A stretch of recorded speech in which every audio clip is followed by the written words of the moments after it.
Asia cup ফাইনালের আগে সুখবর, পাকিস্তান দলে ফিরছেন বাবর আজম।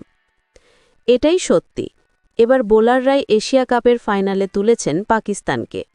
দলটির ব্যাটিং পারফরমেন্স ছিল একেবারেই ছন্নছাড়া। এমনকি বাংলাদেশের মতো দলের বিপক্ষে অঘোষিত সেমিফাইনালেও তো ১৩৫ রান তুলে ইনিংস শেষ করতে হয়েছিল তাদের।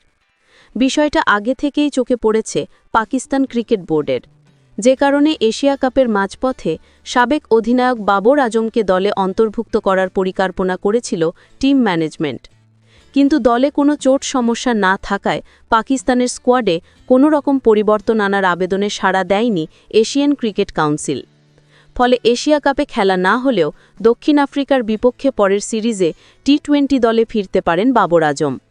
আগামী মাসে পাকিস্তান সফরে 2টি টেস্ট এবং 3টি করে ওয়ানডে ও টি-20 খেলবে দক্ষিণ আফ্রিকা।